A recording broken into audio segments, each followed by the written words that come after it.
To me about Honolulu, it has to be just the way of life. Things that we do to pass our time don't cost money. You know, we go on hikes, we surf or we paddleboard, and it's just about enjoying what's here. The beaches are beautiful, the swaying palm trees are wonderful. However, there's a deep, rich history here. We are a place with a very vibrant indigenous culture. I find that to be a hugely enriching aspect of life. It's special, it's Hawaii. There's a fragrance to it. You smell everybody's leaves and plumeria and tuberoses in the air. You don't worry about too much here.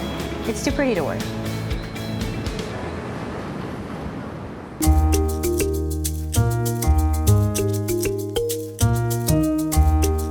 We're very fortunate with the location of the shop. We're nestled in the coconut grove of the Royal Hawaiian Hotel.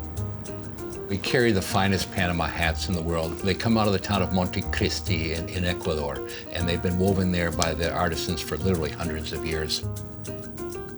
You're seeing predominantly fedoras, but because they're all hand-woven, they're all slightly different.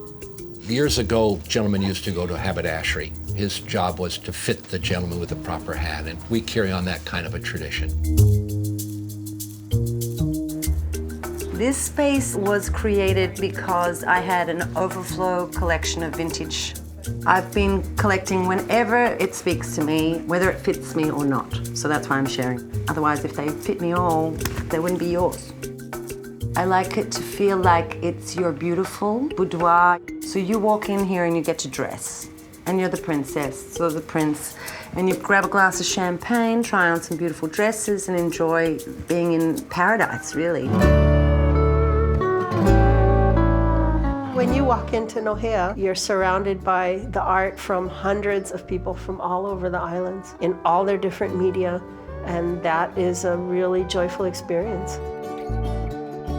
Local people come here for special gifts, but they aren't necessarily only really valuable things. Sometimes things are, $18 or $20, but they want that Nohea Gallery sticker on it that shows that it's handcrafted, that it's made in Hawaii, and that it's, it's something extraordinary.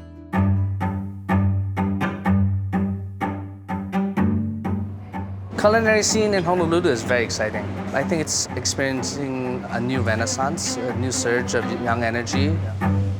We have Vietnamese roots, so we take their traditions, appreciate it, but also take that ball and run with it and make a lot of creative different stuff.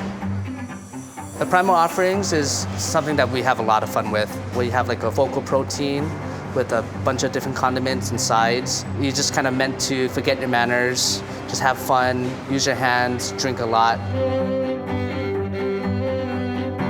When our guests come here, we want them to taste Hawaii, whether it's things that are grown in the land, fish from our waters, as well as incorporating a lot of local methodology. WONG'S is an institution. He's one of the forefathers of Hawaiian regional cuisine. Just like Hawaii is a melting pot of different ethnic diversities, that's what's going to show up on your plate in our restaurants, is that diversity. Our place is almost 37 years, since 1978. Some our customers are like a third generation. The food's always very good, and it's a tradition by now. Late night sushi at YANAGI's is one of the best places to go. It's a little loud, the sake's flowing. We open till 2 a.m. So after 10:30, we call it the midnight special.